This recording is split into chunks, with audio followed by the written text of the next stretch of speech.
The teachings of Lord Krishna in the Gita are presented in the form of a conversation of an accomplished teacher, a realized sage, with his disciple Arjuna, a devoted spiritual seeker.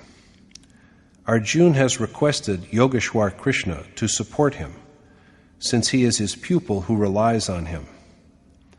Arjuna prays for such teachings which may help him to attain ultimate bliss. Similarly, what you will hear next is a traditional homage in Sanskrit made at the beginning to a revered, accomplished teacher or sage, describing his attributes and requesting blessings and guidance, and offering up the merits of any accomplishments which may result therefrom. Om Shri Sadgurudev Bhagwan ki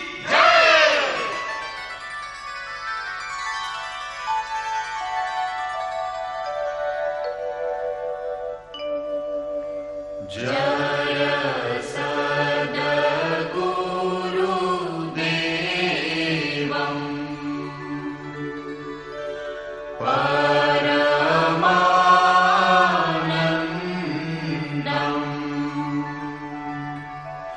Amara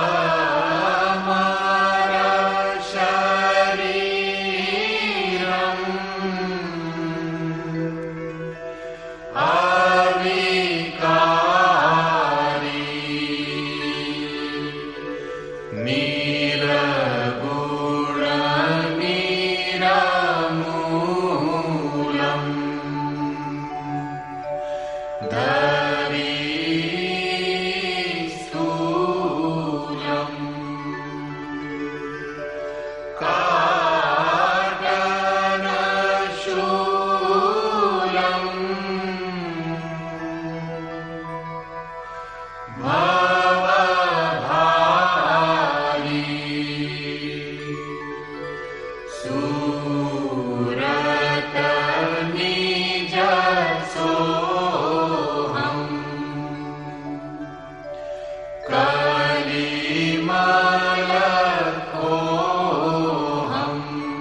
Chitrakuta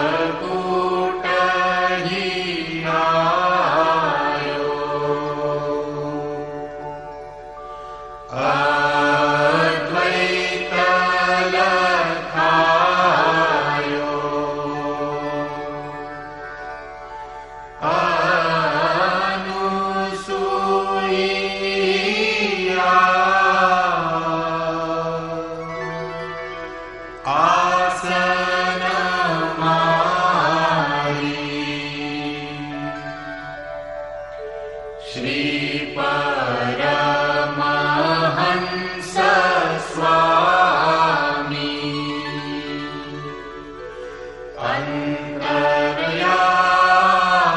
Antaryami Hai Vadanami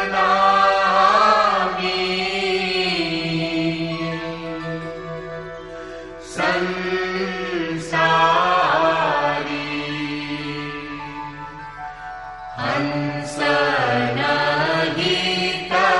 Hansanaghitakari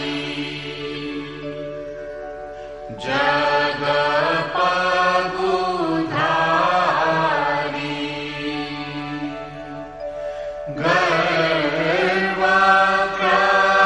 Garvagrahari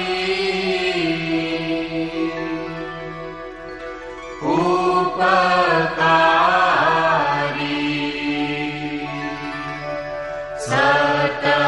Satapantha Chalayo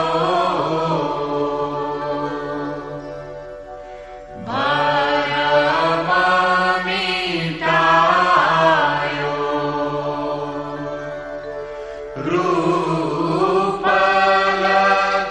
Rupalakayo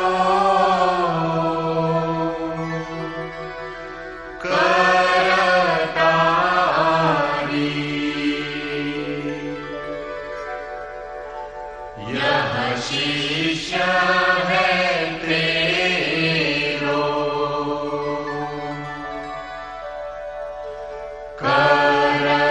करतनी हो रो मोह पर हेरो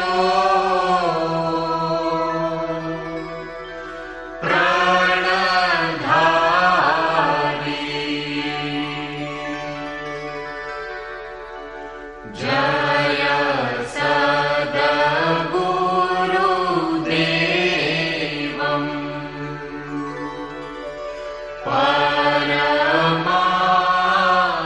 परमानन्दम्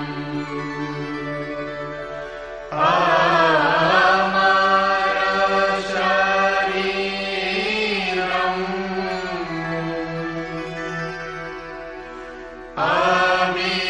अविकारी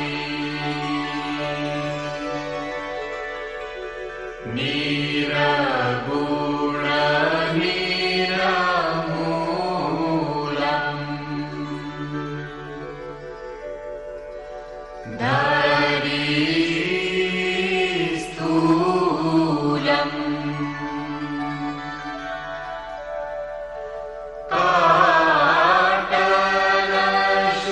काटलशूलम्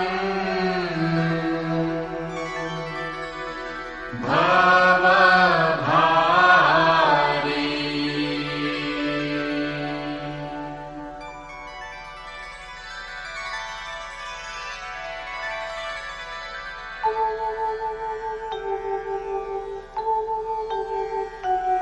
ॐ जय गुरुदेव जय गुरुदेव जय गुरुदेव जय गुरुदेव ॐ जय गुरुदेव जय गुरुदेव जय गुरुदेव जय गुरुदेव ॐ जय गुरुदेव जय गुरुदेव जय गुरुदेव जय गुरुदेव. Dear sisters and brothers in the divine, those great sages in India, thousands of years ago, who contributed in compiling sacred scripture and holy books like the Vedas, and in creating deathless literature like the Bhagavad and the Mahabharata, all acknowledged the Srimad Bhagavad Gita, the celestial song containing the teachings of Lord Krishna to his disciple Arjuna, as unique among all such eminent creations, in the depth and breadth of its spiritual insight and practical instructions for the spiritual path, as well as in the unparalleled beauty and clarity of its poetic expression. There are several different ways of worshiping God, which are established in the names of different religions, holding contrasting views on such matters. However, the ultimate and essential goal of any true spiritual tradition has always remained the same: the quest for God, the ultimate reality. The process of reaching towards this objective is the spiritual path.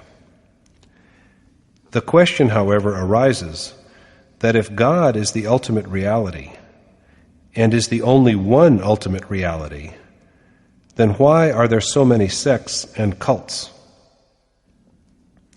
To answer this question, we offer this noble creation, the Yatharth Gita, in the form of audio cassettes.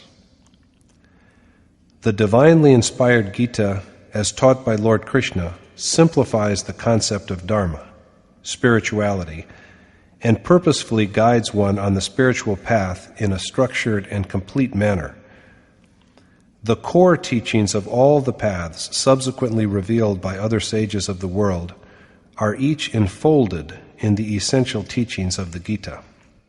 It has been implied in the Mahabharata that when the Pandav and the Kaurav armies stood facing each other on the battlefield, all the demons manifested as the Kauravas, while the gods manifested themselves as the Pandavas. In this way, the great Rishi, Vyas, the accomplished sage through whom the Gita was revealed, implied that all characters in the great epic were either righteous or devilish human impulses within us, and that all these external characters and situations were only symbolic of man's deepest inner reality. From the beginning, it has been observed that every human being carries within himself both these tendencies, godlike and demon-like. When a human being elevates spiritually in quest of God and towards self-realization, the demoniacal tendencies also raise their ugly head in the form of wrath, anger, infatuation, hatred, and so on. The overcoming of these ugly tendencies and obstacles is the real war depicted in the Gita, the internal war conducted within the sphere of the human heart by the sincere seeker, to liberate himself or herself from worldly bondage and attain spiritual victory and everlasting peace. Arjuna held the opinion at the beginning of the Gita that to have the desired results in life, one has to perform important customary rites of his time, abide by family tradition and creeds, avoid the mixing of castes or races, and avoid participating in the violence which would eliminate the families and his kinsmen by refusing to fight in the war altogether. Lord Krishna had to enlighten him on various aspects of life and what was really at stake in the battle underneath its appearance, so that all his doubts were allayed throughout the 18 chapters of the Gita. At the end, Krishna asked Arjuna, "Is your delusion born out of ignorance dispelled?" And Arjuna professes that indeed, through the grace of Krishna's teachings, his ignorance has been dispelled and his doubts extinguished, and that he is now ready to act in accordance with Krishna's directives. These teachings and precepts, as a matter of fact, were not only for Arjuna, but for all mankind. Each of us wonder, as did Arjuna, what is the real purpose of life? What are the results we really desire, and what is the correct path to attain them? Hence, reading or listening to and contemplating all 18 chapters of the Gita is of great benefit to all men and women, old and young, indeed, for every human being. The Gita is not only a work of the world's great literature, it is a holy book or scripture relevant to people everywhere and for all times. Therefore, such reading or listening to the Gita will awaken the presence of the divine, deep within each one of us, and set worthy values in the minds of children. However, one has to actually tread the path shown by the Gita if one wants to obtain these insights into its knowledge of the great mystery that is existence. These cassettes have been designed to help in that endeavor, and to thereby bring you to infinite joy, eternal peace, prosperity, and the clearing away of all sadness, doubts, and fears, including the great and terrible fear of death. It is indeed a matter of our good fortune and blessings that even after 5,000 years, the teaching of Lord Krishna is available for each of us to apply in our lives. Listen to these cassettes whenever you wish to open your heart and set your mind free of all age-old conventions, and allow it to come on the path of self-realization, the merging into the Supreme Spirit. In doing so, you are an integral part of that timeless tradition everywhere of seekers becoming accomplished sages, experienced by countless individuals in all cultures throughout history, now and in future generations yet to come.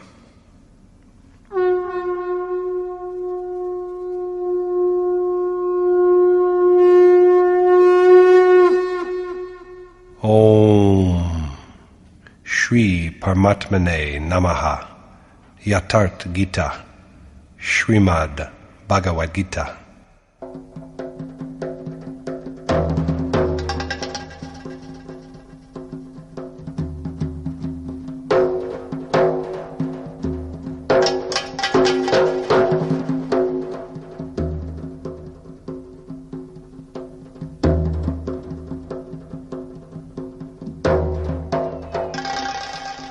Chapter 1.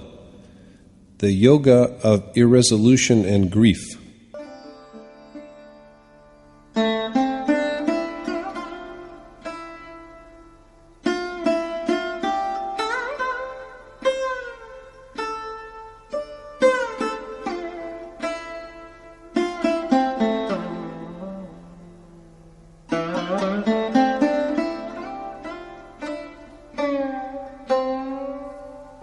धर्मक्षेत्रे कुरुक्षेत्रे समवेता युयुत्सवः मामकाः पाण्डवाश्चैव किमकुर्वत Sanjaya.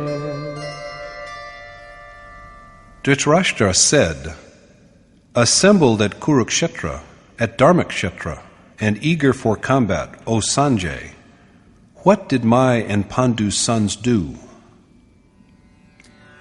Dhritarashtra is the very image of ignorance, and Sanjay is the embodiment of self-restraint.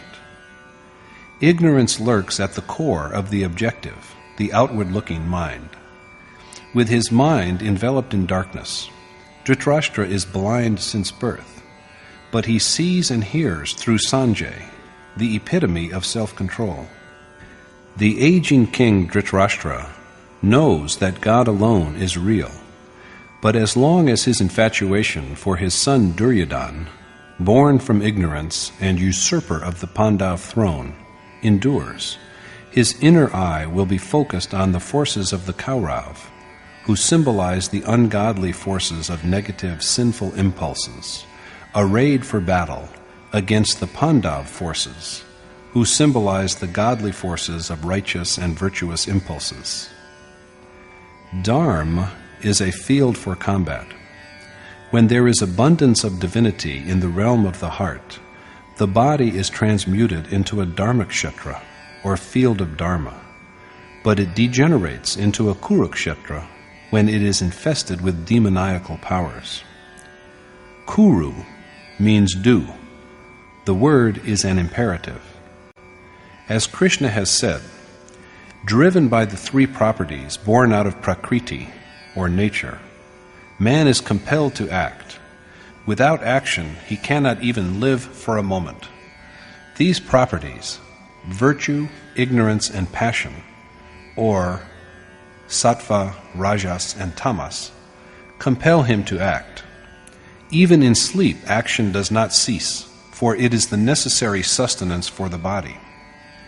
The three properties bind men from the level of gods to that of the lowest creatures, such as worms. So long as the material world and its properties are, Kuru must be. Therefore, the sphere of birth and death, of that which is evolved from a previous source or prakriti, nature, is Kurukshetra, whereas the sphere of righteous impulses which guide the self to God, the highest spiritual reality, is Dharmakshetra. Archaeologists are engaged in research in Punjab, Kashi, and Prayag to locate Kurukshetra. But the poet of the Gita has himself suggested, through Krishna, where the war of his sacred poem, the Mahabharata, was fought. This body is itself, O Arjuna, a battlefield, and one who conquers it grows spiritually dexterous by perceiving its essence. Krishna then elaborates the structure of this, quote, battlefield, or sphere of action, as constituted of 10 perceptors, the objective and the subjective mind, ego, 5 elements, and the 3 properties. The body itself is a field, a ring, or an arena. The forces that clash on this field are twofold, the godly and the ungodly, the divine and the devilish, the offspring of Pandu and those of Dhritarashtra, the forces that are congenial to the essentially divine character of the self, and those which offend and demean it.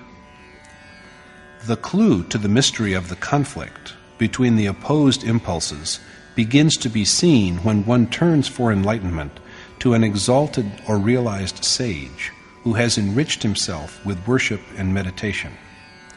This field belongs to one who realizes its essence, and the war fought on it is the only real war.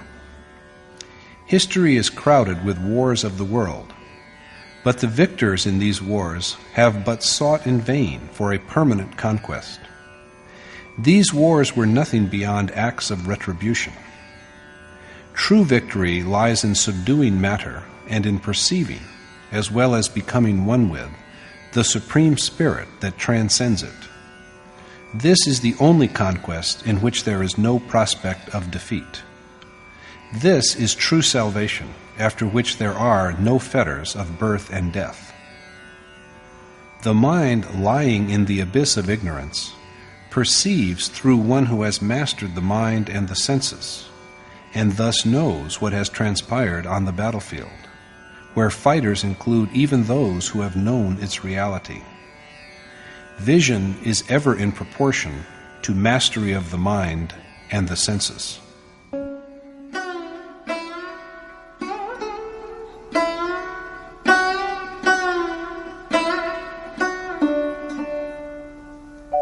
दृष्ट्वा तु पाण्डवानीकम् व्यूढम् दुर्योधनस्तदा आचार्यमुपसङ्गम्य राजा वचनमब्रवीत्. Sanjay said, "At the time, after having seen the Pandav army standing in battle array, King Duryodhana approached his teacher Dronacharya and spoke thus." Dual conduct itself is represented by the figure of Dronacharya, the great warrior and teacher of both the Kaurav and the Pandav. When the awareness dawns that we are alienated from God, there arises in the heart an acute hunger for the attainment of that exalted spirit. Only then do we set out to seek an accomplished teacher. Between the two opposite impulses, this awareness of our alienation and ignorance is the first initiator into wisdom, although the teacher of ultimate excellence will be Yogeshwar Krishna himself, an adept in yoga. King Duryodhana, an embodiment of excessive attachment to worldly objects, goes to his teacher. Attachment is at the root of all griefs, indeed their sovereign. It tempts one away from the spiritual treasure, and so it is named Duryodhan. Only the soul property is the stable property, and it is attachment which generates impurity in it. It draws one to the material world, but it also provides the primary motive for enlightenment. Inquisitiveness is possible only as long as there is attachment, or else only the impeccable spirit remains. So, after having seen the Pandav army arrayed, that is, after having glimpsed the righteous impulses that are in tune with the self, Duryodhan, a victim of attachment, goes to his teacher Dronacharya and says,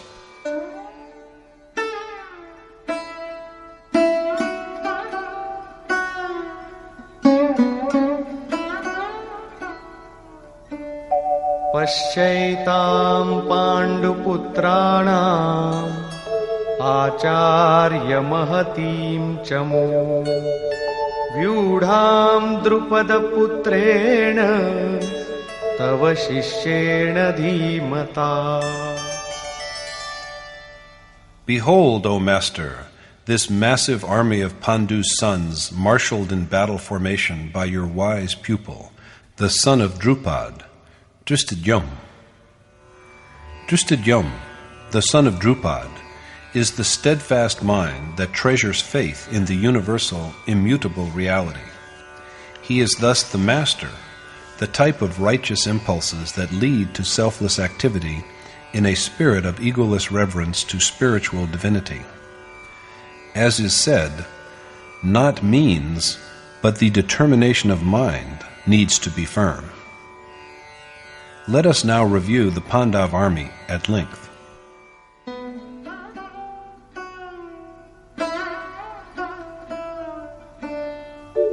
अत्र शूरा महेश्वासा भीमार्जुनसमायुधि युयुधानो विराटश्च द्रुपदश्च महारथः. Here in the army are many valiant archers, Yuyudhan, Virat, and the great martial commander Drupad, who are a worthy match for the brave Arjun and Bhim. And this army of Pandu's sons, the Pandav, is composed of those who can guide souls to the Supreme Spirit, like Bhim, who is an embodiment of resolute sentiment, the image of tender devotion, Arjun, and many other valiant warriors, such as Satyaki, endowed with goodness, Virat, and the great warrior leader Drupad, symbolizing consistency and steadfastness on the path of spirituality, and धृष्टकेतुश्चेकितानः काशीराजश्च वीर्यवान् Purujit कुन्तिभोजश्च शैब्यश्च नरपुङ्गवः. Drishtaketu, Chekitan, and the mighty king of Kashi, as well as Purujit and Kuntiboj and Shaibya, the unparalleled among men, and Drishtaketu, the steadfast in duty, Chekitan, who can rein in his straying thought and concentrate it on the Supreme Spirit, the king of the holy city of Kashi, an emblem of the sacredness that resides within the world of the body, Purujit, the one who obtains victory over matter in all its forms, gross, subtle, and instrumental, Kuntiboj, who conquers worldly life by doing what is worthy of doing, then Shaibya, of virtuous conduct. युधामन्युश्च विक्रान्तः उत्तमौजाश्च वीर्यवान् सौभद्रो द्रौपदेयाश्च सर्व एव महारथाः. The valorous Yudmanyu, the mighty Utmauj, Sobhadra, and Draupadi's 5 sons, all great warriors. The heroic Yudmanyu of warlike temper, Utmauj with the spirit of abandon that flows from sacred excellence, Abhimanyu, Sobhadra, the son of Arjun and Subhadra, with a mind without fear because it is propped up by righteousness, and the 5 sons of Draupadi, who herself is a form of discernment of the divine. All are great warriors, named tenderness, beauty, compassion, spiritual repose, and consistency. All of them are noted for their ability to traverse the path of spiritual fulfillment with perfect skill. Duryodhana thus enumerates to his teacher about a score of names from the side of the Pandav, which represent some vital principles of divine excellence. Although the monarch of impulses that are alien to the essentially spiritual character of the self, it is attachment that first motivates us to strive for the realization of the treasure of divinity. As for his own side, Duryodhana dwells on it but briefly. Had it been an actual external war, he would have given an elaborate account of his army. But only a few perversions are cited, for they have to be conquered, and they are destructible. There are mentioned only about 6 of these, at the heart of all of which there yet dwells an unworldly propensity.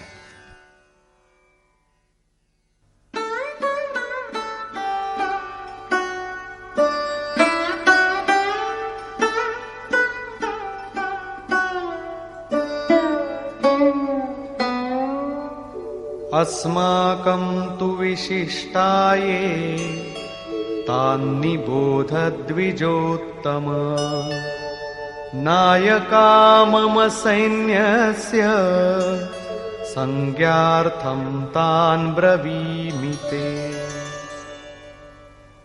Be it known to you, O the worthiest of the twice-born Brahmins, the names of those who are most eminent amongst us, the chiefs of our army. These I now name for your information. The, quote, worthiest of the twice-born, close quote. That is how Duryodhana addresses his teacher Dronacharya before he introduces to him the chiefs of his army. The worthiest of the twice-born would hardly be an appropriate term of address for a commander-in-chief if the war were a physical external war. In fact, the Gita dwells upon the conflict between contradictory innate impulses, upon the dual conduct which is Dronacharya. The world of matter exists, and there is duality if we are even in the least isolated from God. However, the urge also for overcoming this duality of object-spirit is also derived first from the teacher Dronacharya. It is imperfect knowledge that induces the hunger for enlightenment. It is now time to have a look at the leaders of the impulses which are hostile to the essentially sacred character of the self.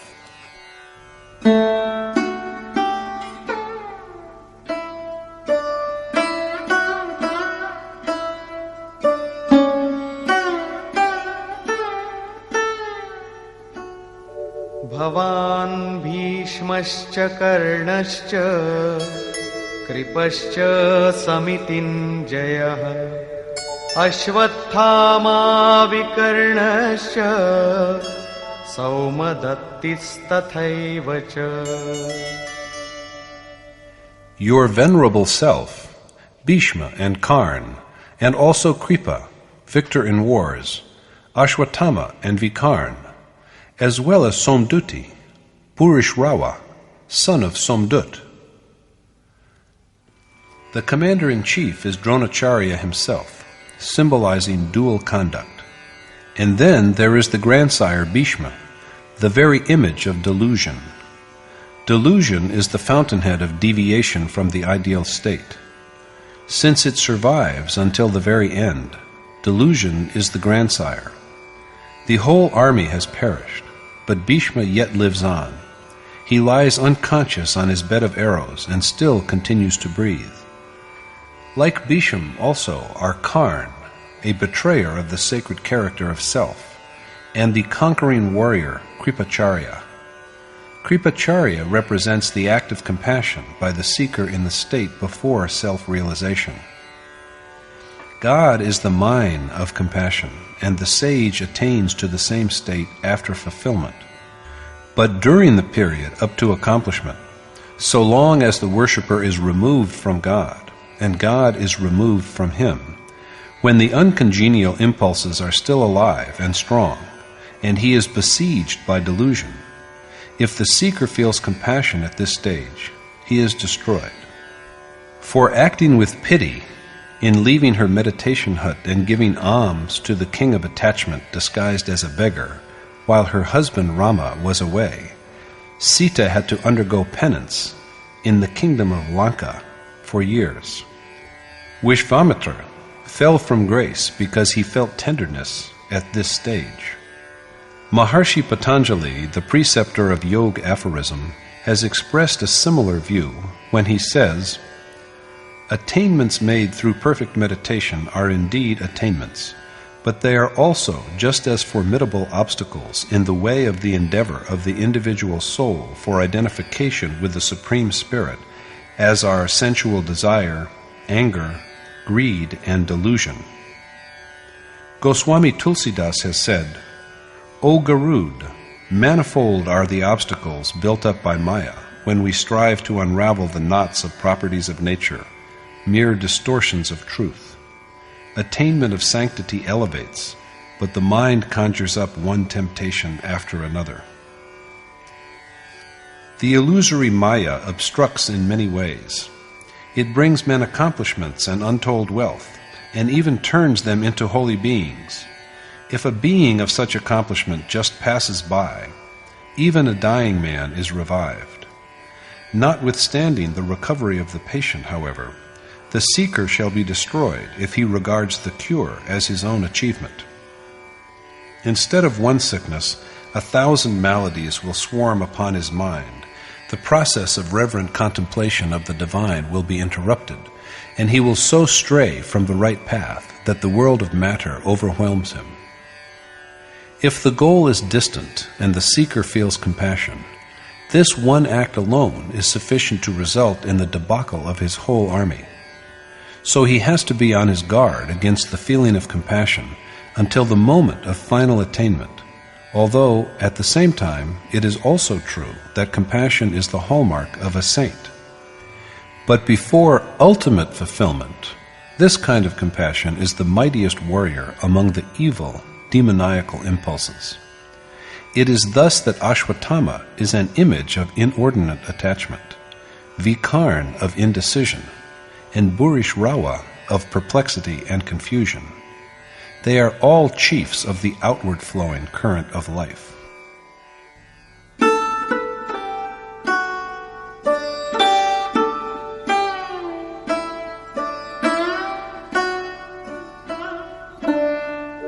अन्ये च बहवः शूराः मदर्थे त्यक्तजीविताः नानाशस्त्रप्रहरणाः सर्वे युद्धविशारदाः. And there are many other skilled warriors also, equipped with numerous arms, who have forsaken hope of life for my sake. And many other valiant warriors are resolved, Duryodhana intimates to Dronacharya, to fight for his sake even at the cost of their life. But there is no precise enumeration of them. Duryodhana then points out the innate qualities with which each of the two armies is fortified. Aparyaptam tadasmakam balam bhishmabhirakshitam paryaptam tvidametesham balam bhimabhirakshitam. Our army, defended by Bhishma, is unconquerable, while their army, defended by Bhim, is easy to vanquish. Duryodhana's army, quote, defended by Bhishma, is invincible, whereas the opposing army of the Pandav, defended by Bhim, is easy to conquer. The use of ambiguous puns in the Sanskrit text, such as paryaptam and aparyaptam, is itself a sign of Duryodhana's doubtful state of mind. So we have to look carefully at the power that Bhishma represents, on which all the Kaurav hopes rest, as well as the qualities symbolized by Bhim, which the Pandav, endowed with the treasure of divinity, rely upon. Duryodhana then gives his final estimate of the situation. Ayaneshu cha sarveshu yatha bhagamavastitaah bhishmamevabhirakshantu bhavantah sarva evahi. So, while keeping to your respective stations in the several divisions, all of you should doubtlessly protect Bhishma alone on all sides. Duryodhana here commands all his chiefs to keep to their posts and yet protect Bhishma on all sides. The Kaurav cannot be defeated if Bhishma, delusion, is safe and alive. So it is obligatory for all the Kaurav chiefs to defend Bhishma rather than to fight with the Pandav. This is intriguing. After all, what kind of, quote, defender is this Bhishma who cannot even defend himself? What complicates the matter even more is that the Kaurav are also wholly dependent upon him. So they have to devise all possible measures of defense for him. This is certainly no physical warrior. Bhishma is delusion itself. So long as delusion is alive, unrighteous impulses cannot be vanquished. The word invincible here means difficult to vanquish rather than impossible to vanquish. As Goswami Tulsidas has said, the most difficult to conquer is the hostile world of matter, and the one who subdues it is indeed heroic. If delusion ceases, ignorance also ceases to exist, and the residues of negative feelings, such as excessive attachment, hasten to a quick demise. Bhishma is blessed with death by wish. So the death of desire and death of delusion are one and the same. This idea has been so lucidly expressed by Sant Kabir as follows. Since desire is the maker of birth and illusion, and it is desire that creates the material world, he who abandons desire is the one who cannot be conquered. That which is free from delusion is eternal and unmanifest. Desire is illusion and the progenitor of the world. In Kabir's view, as he puts it, the self which achieves freedom from desire is united with the fathomless, eternal, boundless reality. One who is free from desire dwells within the self and never falls from grace, for he has his being in the Supreme Spirit. At the beginning, there are numerous desires, but eventually there remains only a longing for the realization of God. The fulfillment, too, of this wish also marks the end of desire. Had there been something higher, greater, or more precious than God, one would surely have craved for it. But when there is nothing beyond or above him, what else can be desired? When all things that can be had are achieved, the very roots of desire are destroyed and delusion perishes utterly. This is Bhishma's death by wish. Thus, defended by Bhishma, Duryodhana's army is invincible in every respect. Ignorance is present as long as there is delusion. When delusion is dead, ignorance also dies. The Pandav army, on the contrary, defended as it is by Bhim, is easy to conquer. Bhim is the very image of sentiment. God dwells in feeling. Krishna has described it as devotion. It lays hold on even God. The sentiment of devotion is a pious impulse of flawless perfection. It is a protector of righteousness. On the one hand, so resourceful that it brings about realization of the Supreme Spirit.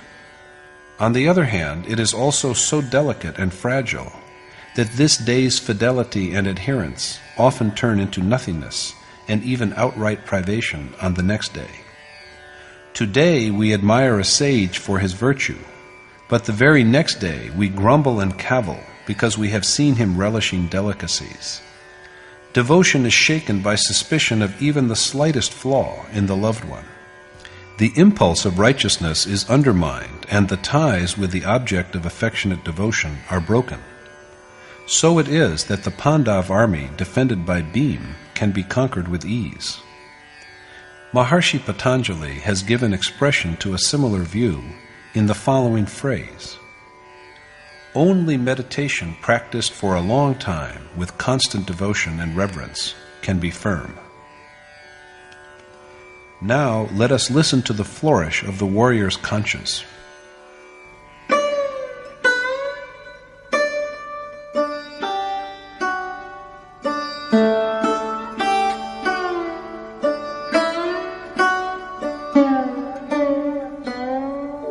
तस्य संजनयन् हर्षं कुरु वृद्धः पितामहः सिंहनादं विनद्योच्चैः शङ्खं दध्मौ प्रतापवान्. To Duryodhana's delight then, his mighty grandsire and the eldest of the Kaurav, Bhishma, blew his conch to blare forth a lion-like roar. Conches are blown after the Kaurav have taken stock of their strength. The trumpeting of conches is a declaration of the intention of each of the chiefs of what he can offer after conquest. The mighty grandsire Bhishma, the eldest of the Kaurav, blows his conch to produce a lion-like roar which gladdens Duryodhana's heart. The lion represents the terrible tooth and claw aspect of nature. Our hair stands on end and our hearts beat violently when we hear the roar of a lion in a still, solitary forest, even though we are miles away from the beast. Fear is a property of nature, not of God. Bhishma is the very image of delusion. If delusion prevails, it will enwrap the material world's forest of fear which we inhabit in yet another shroud of fear, to make the existing dread even more frightening. Delusion cannot offer anything else except this. So renunciation of the material world is the right step for one who quests for self-realization. Worldly inclinations are like a mirage, a mere shadow of ignorance, and the Kaurav have nothing to declare against this. Numerous conches from their side are trumpeted simultaneously, but they altogether inspire no other feeling except fear. Fear, although in varying degrees, is born out of each perversion. Similar is also the message of the conches of the other Kaurav chiefs. ततः शङ्खाश्च भैर्यश्च पणवानकगोमुखाः सहसैवाभ्यहन्यन्त सशब्दस्तु मूलोऽभवत्. Then there abruptly arose a tumult of conches and kettle drums, tabors, drums, and cow horns. After Bhishma's blowing of his conch, numerous other conches, drums, and trumpets are sounded together, and they make an awesome noise. The Kaurav have no message other than that of fear. Intoxicated with a sense of false success, the outward-looking impulses that offend and demean the human soul render the bonds of infatuation yet stronger. Now the Pandav, representing righteous impulses that are in harmony with the divine character of the self, respond to the Kaurav challenge with their own declarations, the first of which is made by Yogeshwar Krishna himself.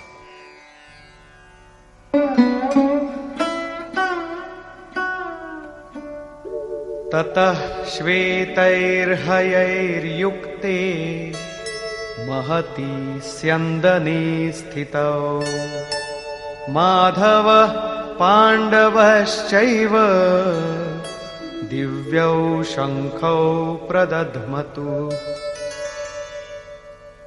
Then too, Madhav, Krishna, and Pandu's son, Arjun, seated in the magnificent chariot to which white steeds were yoked, blew their celestial conchas. After the Kaurav, Krishna and Arjun, riding in their magnificent sacred chariot, drawn by flawlessly white horses, white here symbolizes purity, also blow their celestial conchas. The word celestial here means beyond the material world. Yogeshwar Krishna's transcendental message is a promise to render unto souls the most auspicious, unworldly existence that is beyond the worlds of both mortals and gods, and verily the whole universe, Brahmalok, which are all afflicted with the fear of birth and death. The chariot under his charge is not made of gold and silver and wood. Everything about him is celestial, the chariot, the conch, and therefore also his message. Beyond these worlds there is only the one unique and indescribable God. Krishna's message is of establishing a direct contact with this supreme being. But how will he effect this state?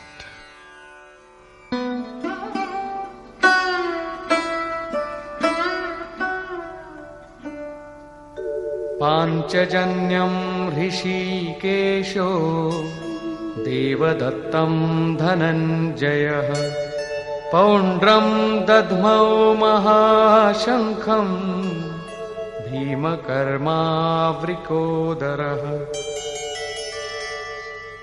While Rishikesh, Krishna, blew his conch, Panchjanya, and Dhananjay, Arjun, the conch named Devdut, the Vrikodar, Bhim, of awesome deeds, blew the great conch, Poundra. So Rishikesh, Krishna, master and lord of the senses, who knows all the mysteries of the human heart, blows the conch, Panchjanya. This is a declaration of his intent to restrain the 5 organs of perception, which correspond to word, touch, form, taste, and smell, and to transmute their inclinations into devotion. Exerting control and mastering the wild senses, and disciplining them into faithful servitors, is the gift from an accomplished teacher, the gift indeed from the admired God. Krishna is a yogi, an accomplished teacher. As Arjuna says in the Gita, "Lord, I am thy disciple." It is only a noble teacher who can make us relinquish all objects of sensual pleasure, and to see and listen to and touch nothing except the desired God. Dhananjay, a name given to Arjuna which means the victor of wealth, is the affectionate devotion that attains to the state of divine exaltation. This devotion is a feeling of tenderness for the desired object, which includes within itself all the experiences of devotees, even pangs of separation and occasional disenchantment and tears. There should be nothing for a devotee except the longed-for God. If the devotion to him is perfect, it embraces the virtues that provide access to the Supreme Spirit. Dhananjay is another name of this faculty. One kind of wealth is the external riches which are needed for physical sustenance, but that has nothing to do with the self.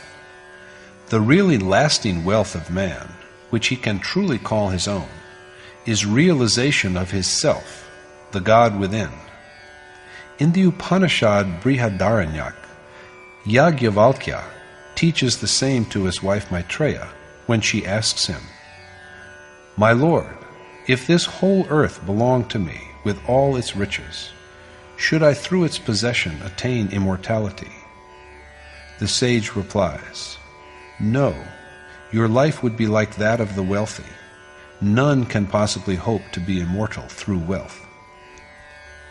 Bhim, the warrior of awesome deeds and one of Arjuna's 4 brothers, blows his great conch, Ponder, which denotes sentiment.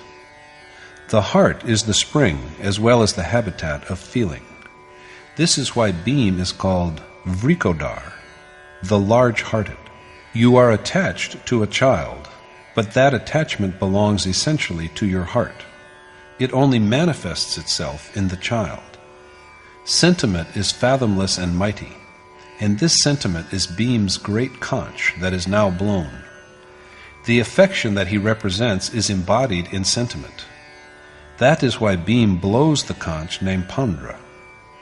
However, although sentiment is mighty, it can be so only through the medium of love. Goswami Tulsidas admits that he has known the omnipresence of God only through its manifestation in love.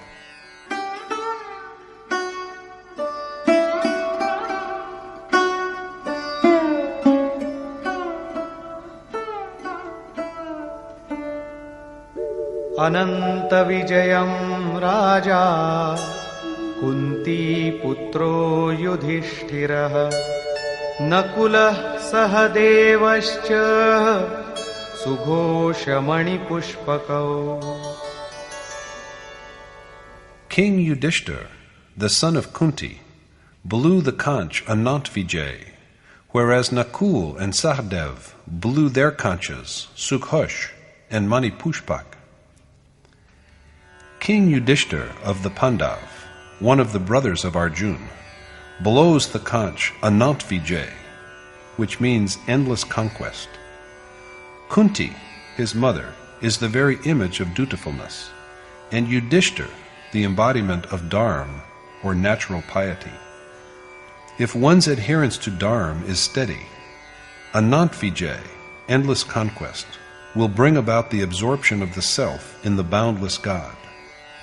The one who is firm in battle is Yudhishthir, one who is unshaken by the conflicts between self and the material world, between the body and the transcendental soul, and to whom the essence of the sphere of action has been revealed. He is enabled eventually, by God who alone is real, ceaseless and immutable, to overcome all the contradictions. Nakul, who is a symbol of restraint, blows the conch named Sughosh. As restraint grows firmer, evil is subdued and the dominance of righteousness is proclaimed. Sahadev, the adherer to truth, blows on the conch which bears the name of Mani Pushpak. Sages have described each breath as a precious ruby. As is said, what a pity that we squander the jewels of our breath on idle gossip. One kind of satsang is the moral discourse we hear from noble men, realized sages, accomplished teachers. But the real spiritual discourse is internal. According to Krishna, the self alone is true and eternal. True satsang comes about when the mind reins itself in from all externals and dwells with the self. This adherence to truth is cultivated by incessant reflection, meditation, and samadhi. The more joy one feels in dwelling with the one reality, the more restraint one gains over each breath, the mind, and the instruments by which objects of sense affect the self. The day they are totally restrained is the day when we are absorbed in the ultimate essence. Providing, like a good instrument, harmonious accompaniment to the song of the self is true satsang. The physical ruby is hard, but the jewel of breath is even more tender than a flower. Flowers fall and wither soon after they bloom, and we can never say that we shall live until the next breath. But if there is true adherence to the self, it leads us to realize the highest goal through providing control over each breath. There is nothing to proclaim beyond this, although each device is helpful in traversing a certain stretch of the path of spiritual perfection. Sanjay further speaks on the subject.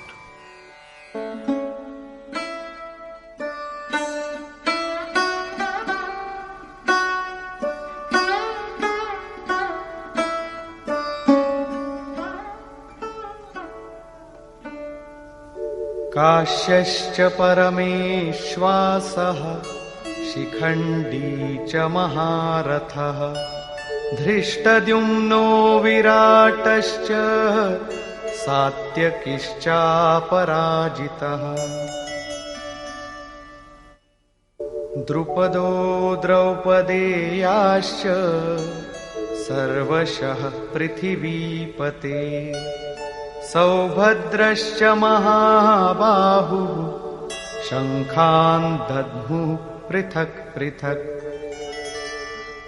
The king of Kashi, a great bowman, Shikhandi, who dwells in the Supreme Spirit, the unvanquished Drishtadyumna, Virat and Satyaki, Drupad and the sons of Draupadi, and Subhadra's son of powerful arms, Abhimanyu, all blew, O Lord of the earth, their own conchas. The sacred city of Kashi is an emblem of the sacredness that resides in the physical body. When a man withdraws his mind and sense organs from all physical things and concentrates on the self within his body, he is privileged to merge with and dwell within God. The body which is capable of such a union is Kashi. The Supreme Spirit dwells in and pervades every single body. So Paramashwasa here means dwelling in the Supreme Spirit rather than a mighty warrior. Shikhandi represents the rejection of Shikha Sutra, sacred signs traditionally worn by Hindus. There are people who believe they have achieved renunciation just because they have got their heads shaved clean, cast away their sacred threads, and stopped lighting fire. But they are mistaken, for as a matter of fact, Shikha symbolizes a goal which has to be attained, and Sutra, the merits of action in a previous existence, sanskar. The chain of sanskar is intact so long as God has yet to be realized. How can there be true renunciation till the moment of that fulfillment? Till then, we are only wayfarers. Delusion subsides only when the desired God is attained and the merits of previous deeds are reduced to nothing. So it is Shikhandi who proves to be the undoing of Bhishma, the image of delusion and self-deception. Shikhandi represents the unique quality that is essential for the man who chooses the path of reflection, a truly mighty fighter on his side. Drishtadyumna, one of the great warriors on the Pandav side, represents the steadfast mind that treasures faith in the universal, immutable divinity, and the warrior Virat, capable of perceiving the omnipresence of the great God. These two are the main constituents of sacred excellence. Satyaki is truthfulness. There can never be a fall from piety as long as there is truthfulness or the desire to ponder over truth. It always protects us from being routed in the war between spirit and matter. Drupad, representing the ideal of consistency and steadfastness in the performance of duty, the 5 sons of meditation like Draupadi, symbols of compassion, tenderness, beauty, and spiritual repose, who are all great warriors providing assistance to the quest for the desired goal, and the long-armed Abhimanyu, all below their separate conchas. The word arm, as used here, is a symbol of the sphere of action. When the mind is freed from fear, its reach is immensely enlarged. So Sanjay once again addresses the blind king Dhritarashtra and acquaints him with how the chiefs of the Pandav army have made their proclamations with their conchas. Each one of them is a prerequisite of the skill of traversing a certain length of the way to spiritual liberation. Their observance is necessary, and that is why they are enumerated in detail. However, there is, after these preliminary stages, that stretch of the path which is beyond the perceiving mind and intellect. This is the length along which one is enabled to travel only by the blessedness of the great God's awakening within the self. He stands up from the self as vision and is self-evident.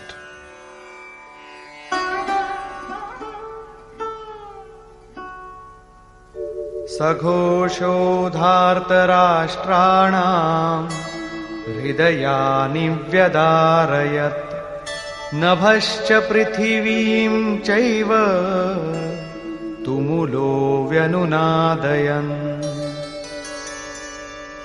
The loud tumult, reverberating through heaven and earth, pierced the hearts of Dhritarashtra's sons. The great tumult, echoing through heaven and earth, rends the hearts of Dhritarashtra's sons. There is the Pandav army also, but the hearts that are rent are only those of the Kaurav, of Dhritarashtra's sons. When the mana of Panchjanya, made up of true knowledge, realization of the infinite, destruction of evil, and affirmation of piety, begins to flow, the Kaurav hearts, with their unrighteous and outward-looking impulses, can only be rent. Their power wanes by and by, and if the process meets with success, infatuation ceases to exist altogether.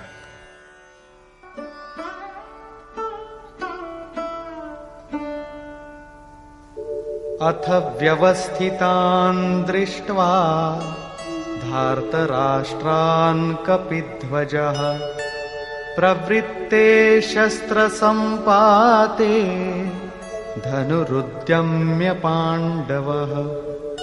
ऋषिकेशं तदा वाक्यम् इदमाह महीपते सेनयोरुभयोर्मध्ये रथं स्थापयमेच्युत. यावदेतान् निरीक्षेऽहम् योद्धुकामानवस्थितान् कैर्मया सह योद्धव्यम् अस्मिन् रणसमुद्यमे. Then, O king, after viewing the sons of Dhritarashtra in array, when the discharge of missiles was about to commence, Kunti's son Arjun, whose ensign bore the image of Hanuman, raised his bow and spoke to Rishikesh thus: O Achyut, Krishna, keep my chariot between the two armies, so that I may watch those who are formed up for combat, and know whom I have to fight in the ensuing battle.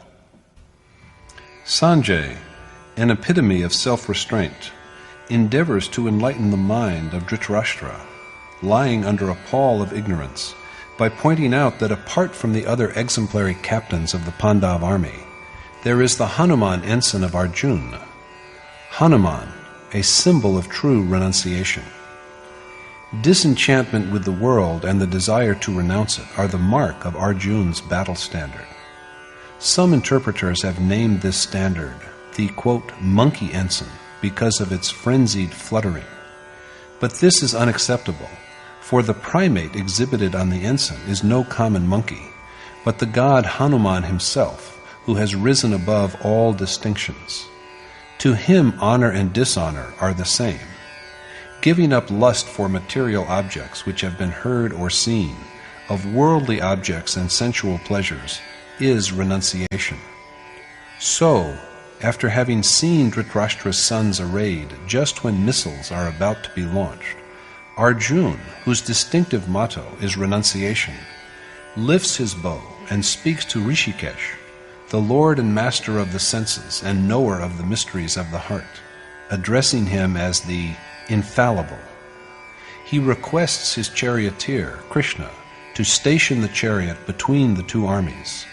His words, however, are not words of command to a charioteer, but a prayer by a devotee to the worshipped one, a noble sage and accomplished teacher. But why does he want Krishna to park the chariot? Arjun wants to ascertain well who the warriors intent upon battle are, whom he has to fight in this business of warfare. योत्स्यमानानवेक्षेऽहम् य एतेऽत्र समागताः धार्तराष्ट्रस्य दुर्बुद्धेर् युद्धे प्रियचिकीर्षवः. Because I wish to observe those who have assembled here to fight for pleasing Dhritarashtra's wicked-minded son Duryodhana in the battle. Arjuna wants the chariot to be parked in front of the Kauravas so that he may see the kings, desirous of battle, who have joined the evil-minded Duryodhana for the sake of his happiness, for Duryodhana who represents excessive attachment. Arjuna wishes to observe well the kings who have assembled to fight in the war for the cause of infatuation of Duryodhana, the usurper king.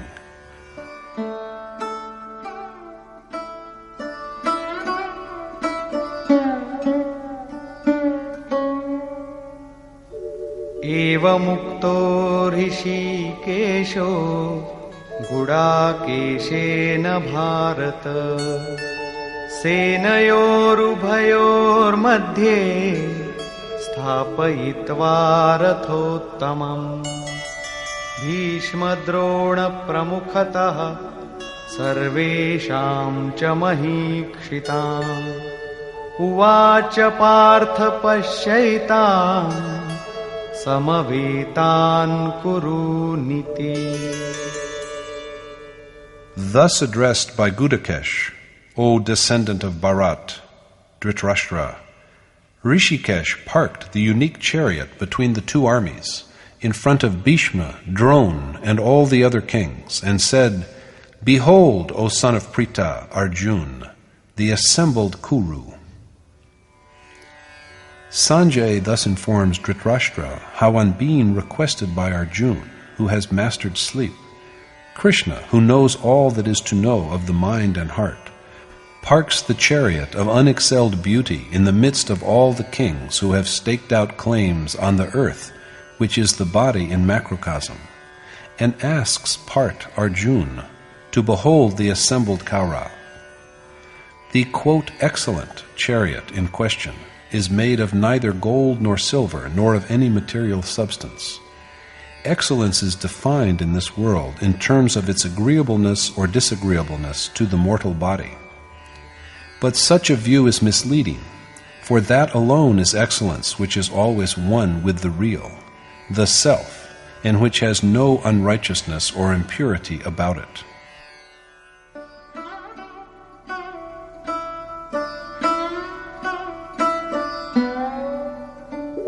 तत्रापश्यत् स्थितान् पार्थः पितॄनथ पितामहान् आचार्यान् मातुलान् भ्रातॄन् पुत्रान् पौत्रान् सखींस्तथा श्वशुरान् सुहृदश्चैव सेनयोरुभयोरपि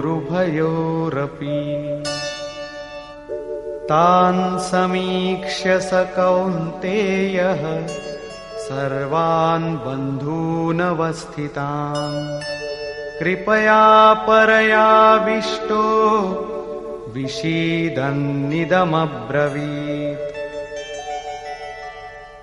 Parth Arjuna then saw, mustered in the two armies, uncles, granduncles, teachers, maternal uncles, brothers, sons, grandsons and friends, as well as fathers-in-law and well-wishers. Seeing all these kinsmen assembled together and overwhelmed by intense pity, he spoke thus in great sorrow. Parth Arjuna, the perfect marksman who has made a chariot of his earth-formed body, looks at the army and sees his kinsmen.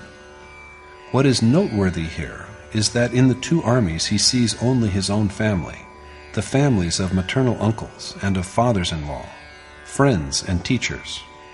According to scholarly estimates, the two armies of the Mahabharata consisted of 18 Akshauhini chariots, elephants, horses, and foot soldiers, which is approximately 650 million, a very large number indeed. It hardly needs saying how the world is faced today with numerous grave problems of food and housing on account of overpopulation. So what are we to make of it when we are told that just 3 or 4 families of Arjuna's kinsmen are so large in number? Is it possible for any family to be so huge? The answer must be in the negative. So what we have here is a portrayal, not of physical armies, but of the sphere of the mind and heart. Overcome with deep compassion, when he sees all his kinsmen mustered for battle, Arjuna speaks in grief. He grieves because he sees that he has to fight his own family.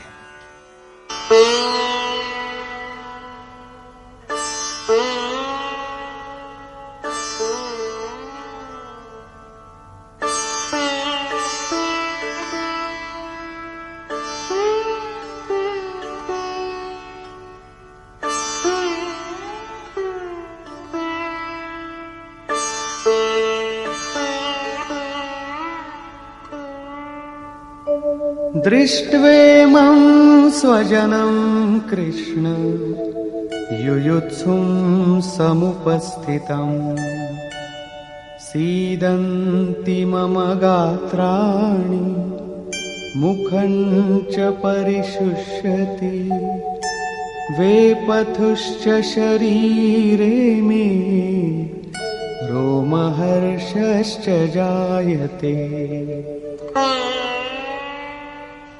गाण्डीवं स्रंसते हस्तात् त्वक्चैव परिदह्यते न च शक्नोम्यवस्थातुं भ्रमतीव च मे मनः. Arjuna said, "Seeing these kith and kin mustered with the purpose of waging war, O Krishna, my limbs grow weak, my mouth is dry, my body trembles, my hair stands on end. The Gandiv," Arjuna's bow, "slips from my hand. My skin is burning all over. I am unable to stand, and my mind is bewildered." Looking at the gathering of his kinsmen, Arjuna is unnerved. His body grown inert, his mouth is parched, his limbs tremble, and his hair stands erect. The Gandiv falls from his hand, and his skin is hot. He is sorely distressed by the prospect of a war in which his own kinsmen face him. He is confused. He bewails that he cannot even stand properly and look ahead. निमित्तानि च पश्यामि विपरीतानि केशव न च श्रेयोनुपश्यामि हत्वा स्वजनमाहवे. I see, O Madhav, Krishna, inauspicious portents, and I can perceive no profit in the idea of slaughtering kinsmen in the battle. Arjuna sees adverse signs of the impending war. He does not see anything propitious in the slaying of his own family. How can any good result from such killing?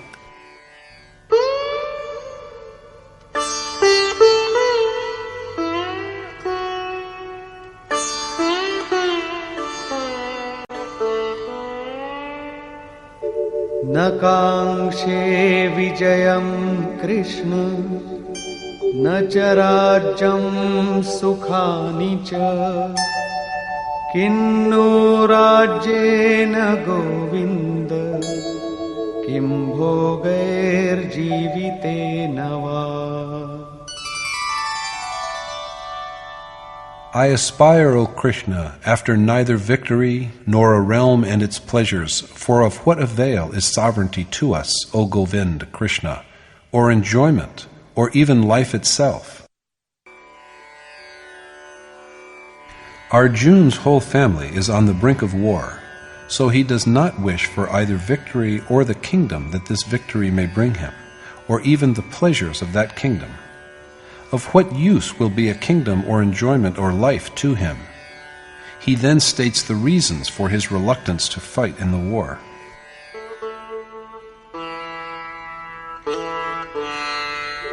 येषामर्थे काङ्क्षितं नो राज्यं भोगाः सुखानि च तैमेव स्थिता युद्धे प्राणांस् त्यक्त्वा धनानि च.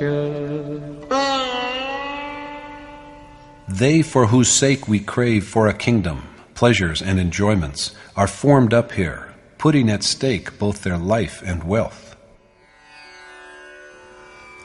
The family, for whose sake Arjuna has desired the happiness of a kingdom and other pleasures, is now mustered on the battlefield despairing of its life. If he had desired a kingdom, it was for them. If he had hungered for the pleasures of wealth and indulgence, it was because he wanted to enjoy it along with his kith and kin. But he now desires neither a kingdom nor pleasures, nor enjoyment, because he sees his kinsmen standing against him without any hope of life. Whatever he had desired was dear to him for their sake, but he does not need these things if he has to get them at the cost of his kinsmen. Desires remain as long as there are family ties. Even a poor man, having only a wretched hovel to live in, will not accept an empire extending over the length and breadth of the world, if for this he has to kill his family, friends, and kinsmen. Arjuna says the same thing. He is fond of pleasures, and he loves victory, but of what good can they be to him if the very people for whom he desires these rewards are no longer with him?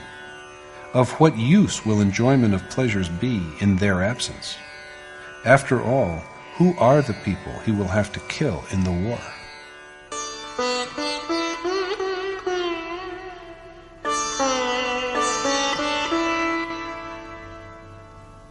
आचार्याः पितरः पुत्राः तथैव च पितामहाः मातुलाः श्वशुराः पौत्राः शालाः सम्बन्धिनस्तथा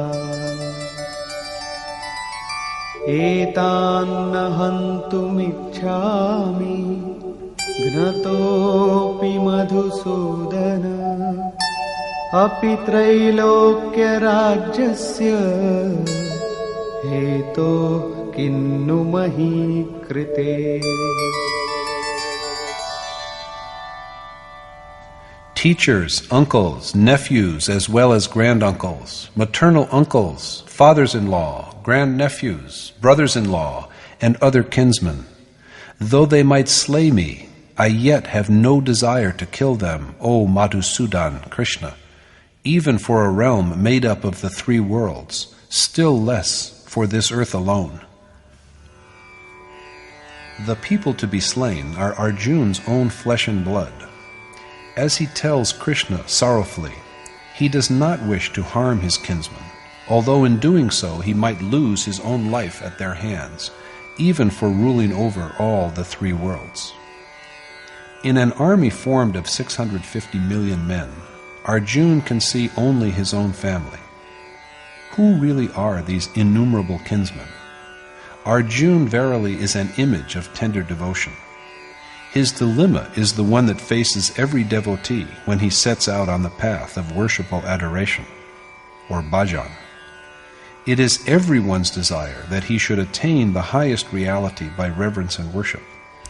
But he is filled with despair when, under an experienced and accomplished teacher's tutelage, he comes to understand the fundamental nature of the conflict between the material body and the divine self, and realizes against whom he has to wage his war. He wishes that his father's family, his wife's family, his maternal uncle's family, people who love him, friends and teachers, should all live with him in happiness, and that, while providing for all of them, he should also attain to God.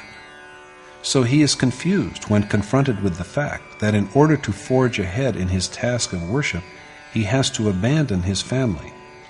Because of his attachment, the prospect of severing the bonds of kinship confuses and unnerves him.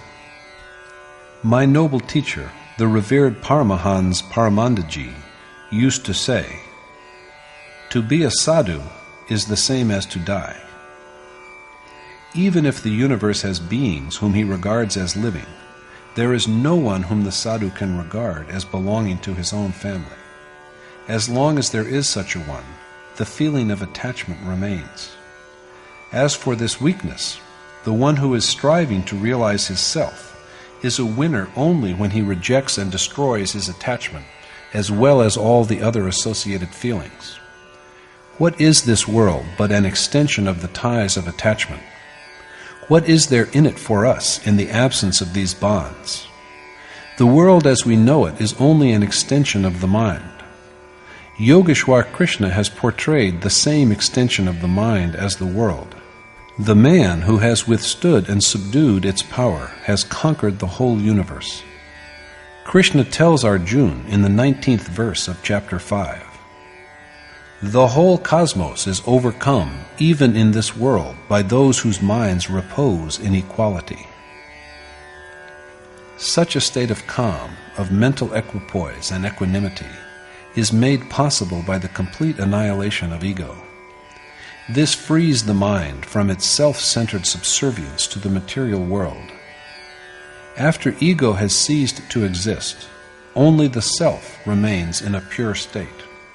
So this is the way to attainment of salvation and final beatitude, Brahmavasta, which transcends the transitory life of nature.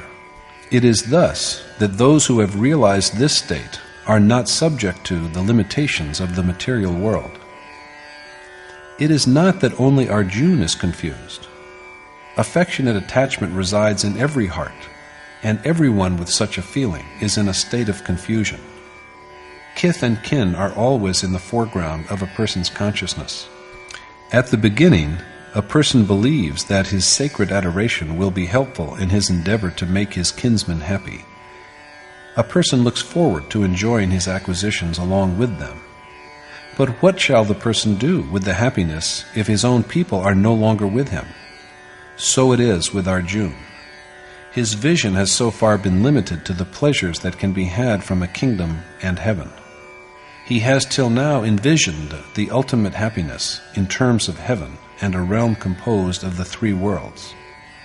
If there is any reality beyond this, Arjuna yet has no inkling of it.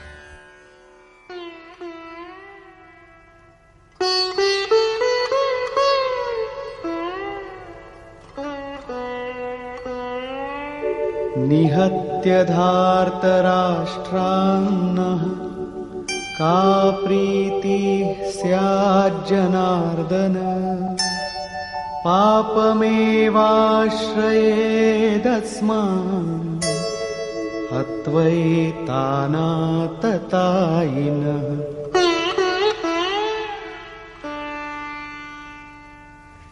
What happiness can we have, O Janardhan Krishna, from slaying these sons of Dhritarashtra? Only sin will fall to our lot if we kill even these wicked men. What happiness can Arjuna gain from killing Dhritarashtra's sons?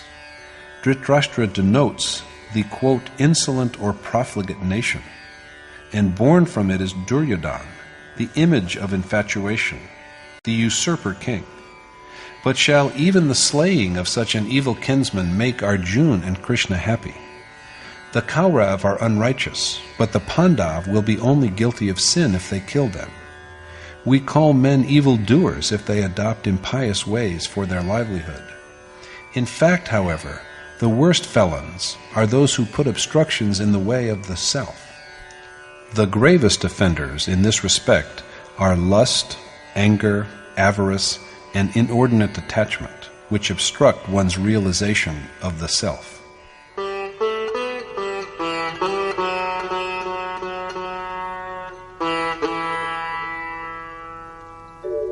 तस्मान्नार्हा वयं हन्तुं धार्तराष्ट्रान् स्वबान्धवान् स्वजनं हि कथं हत्वा सुखिनः स्याम Madhav. So it is not for us to kill Dhritarashtra's sons, for how indeed can we be happy, O Madhav Krishna, if we slaughter our own kinsmen? Is it not surprising that the Kaurav are at this moment seen as kith and kin? Did they not come to the battlefield as foes? In truth, physical relationship arises from ignorance. He is my maternal uncle. Here is my wife's family. This is the community of my own people.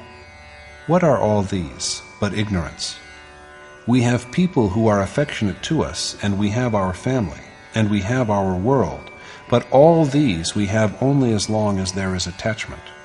All such ties are demolished when there is no attachment. That is why even sworn enemies now appear to Arjuna as kinsmen. He asks Krishna how they can be happy by killing their kinsmen. Without ignorance and attachment, the idea of family cannot exist. Paradoxically, however, it is this ignorance that also provides the initial urge for knowledge. Some great men, like Bhartrihari and Tulsidas, were driven to renunciation by their spouses, whereas there are examples of many others who have gone the same way because of their disillusionment with the conduct of a stepmother.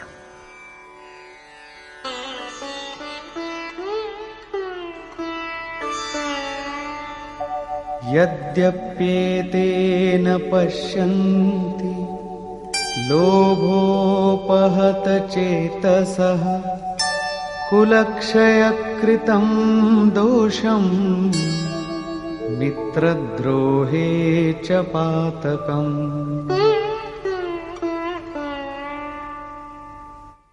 कथं न ज्ञेयमस्माभिः पापादस्मान्निवर्तितुम् कुलक्षयकृतं दोषं प्रपश्यद्भिर्जनार्दन.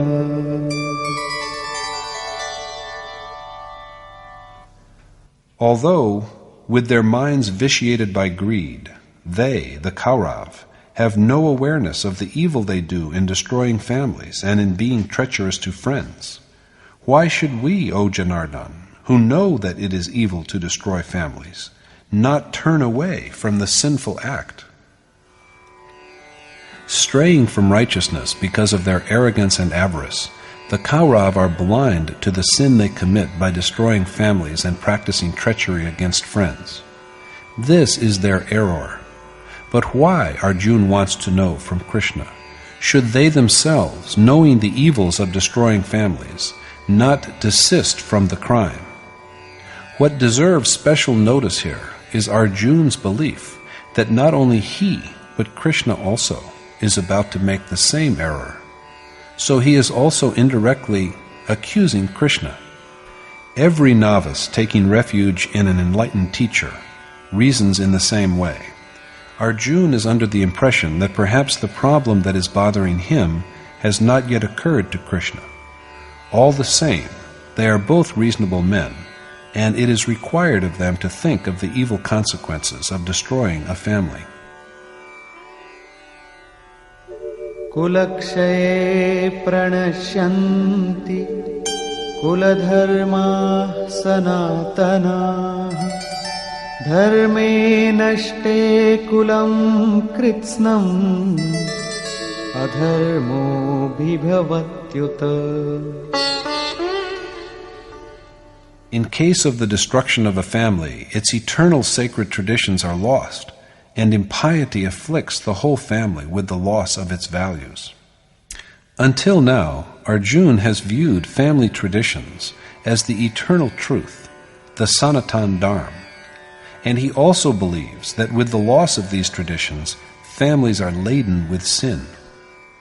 Adharmabhibhavat Krishna pradushyanti kulastriyah Strishu dushtasu arshneya jayate varna sankaraha. When sin prevails, O Krishna, women of the family stray from virtue, and when they are unchaste, O descendant of the Vrishnis, Varshneya, Krishna, there is generated an unholy mixture of classes, Varnasankar. When unrighteous ways dominate a family, its women lose their chastity, and there arises an intermingling of different classes of incompatible cultures and ways of living. According to Arjuna, this sinful intermingling occurs when women lose their virtue. But Krishna contradicts this by saying, I am fully contented in the self, and there is nothing more precious which is beyond my reach. Yet I continue to practice meditation and renunciation, and urge others to the same. But these are only means and not the goal. And when the goal is achieved, who cares for the means? So if the achiever, such as I, neglects the means, his followers of an inferior merit will emulate him, and they too will give up the required means. Confused and misled from the path of self-realization, they then perish. Lacking in true achievement, they only swagger emptily as if they were perfect. This imitation creates a chaos. There remains no distinction between the deserving and the undeserving. This confusion is Varnasankar, and the teacher himself is held responsible for this disorder. That is why an ideal teacher always teaches by his own conduct. For a while, however, he chooses to remain silent, and Arjuna goes on with his elaboration of the evils of Varnasankar.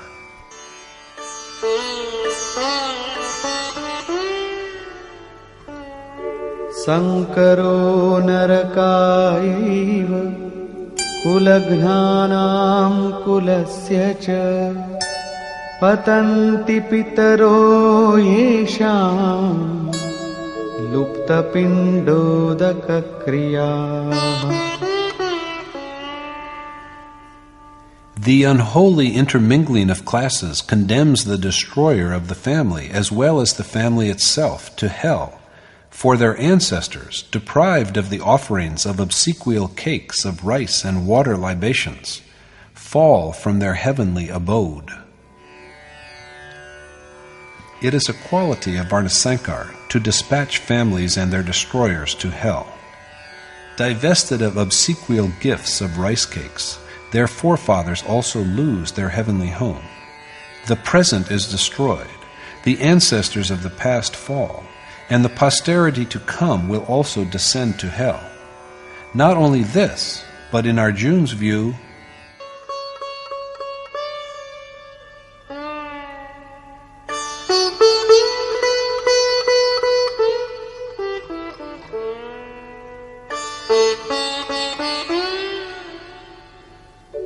doshairetaihi kulagnana varnasankarakarakaihi utsadyante jati dharma kuladharmascha shashvata.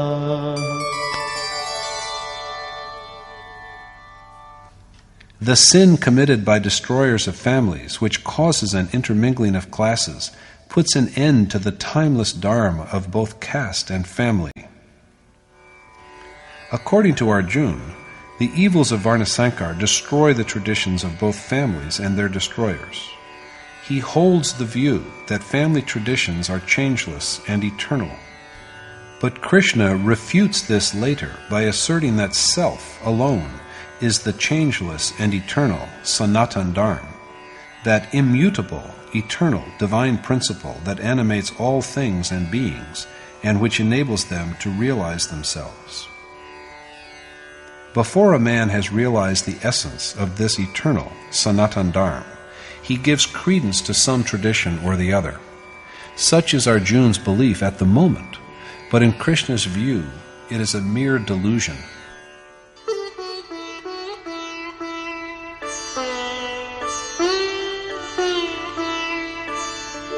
Utsanna kula dharmanam manushyanam janardana narake niyatam vaso bhavati tyanushruma. We have heard, O Janardhan Krishna, that hell is indeed the miserable habitat, for an infinite time, of men the traditions of whose families have been destroyed. Men whose family traditions are destroyed have to dwell in hell endlessly. What is significant, though, is that Arjuna has only heard so. As he believes, with the destruction of a family, not only its traditions, but also its own changeless everlasting Dharma is destroyed. He thus equates traditions with the eternal Sanatan Dharma. It is well known, he says, how a man has to suffer in hell for the loss of his Dharma. But he has only heard so, not seen, but only heard of it. Aho bata mahat papam kartum vyavasita vayam yadrajya sukhalobhena hantum svajanamudyata.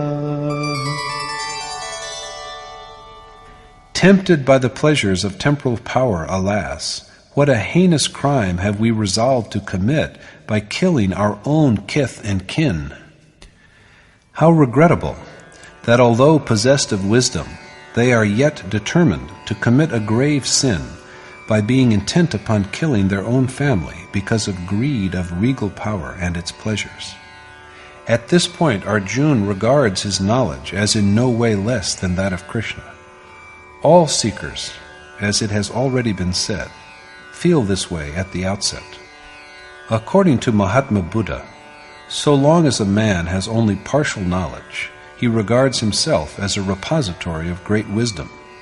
But as he begins to learn the second half of the knowledge he has to acquire, he regards himself as a great fool. Arjuna considers himself a wise man in the same way. He takes the liberty of persuading Krishna that it is simply not possible that their sinful act can have any propitious outcome, and also that their resolve to destroy their family is motivated by sheer greed of sovereignty and its pleasures. They are really committing a terrible error.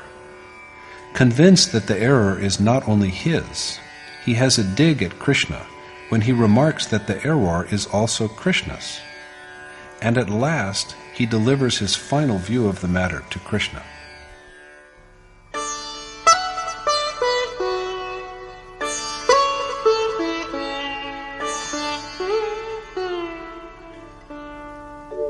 Yadi mama pratikaram ashastram shastrapanayah dhartarashtrarane hanyu tanme kshemataram bhavet. I shall indeed prefer the prospect of being slain by the armed sons of Dhritarashtra, while I myself remain unarmed and unresisting. Arjuna's death at the hands of Dhritarashtra's armed sons, while he himself remains unarmed and unresisting, will be, according to Arjuna, a fortunate event. History will then remember him as a magnanimous man who had averted a war by sacrificing his own life. People forsake their lives for the happiness of tender, innocent children, so that the family may thrive. People go abroad and live in luxurious mansions, but after 2 days they begin to pine for their discarded hovels. Such is the strength of attachment. It is behind Arjuna's feeling that it will be propitious even if he is killed, unresisting, by the armed sons of Dhritarashtra, for it will ensure the children of the family a prosperous and happy life.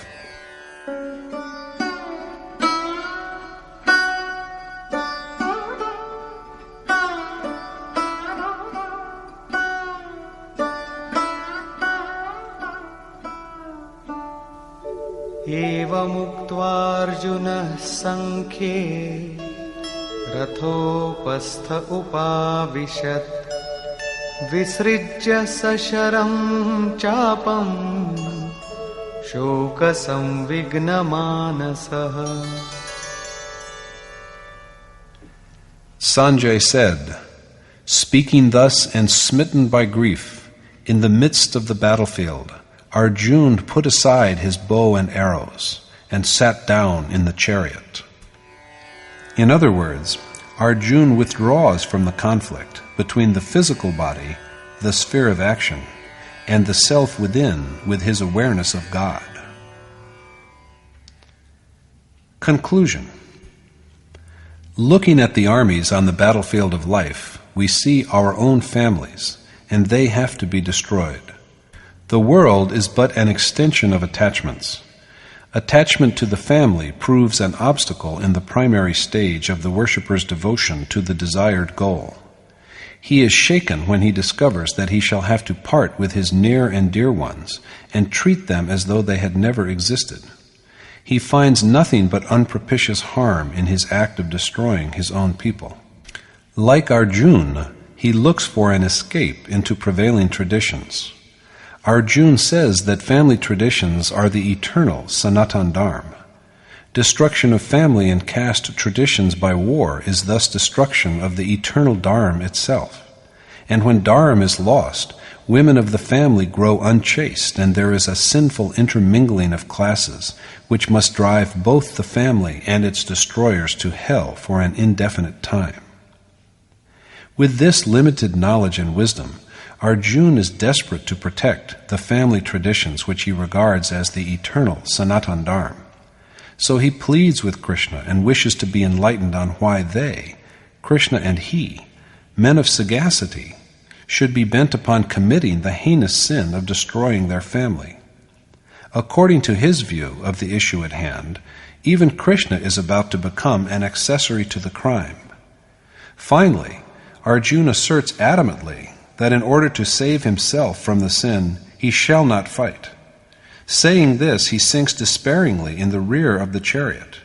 In other words, he turns his back on the precious enterprise of the perennial conflict that rages between matter and spirit, between godly and ungodly impulses, between forces that drag a man down to gross nature, and forces that elevate and finally take the soul to the supreme God.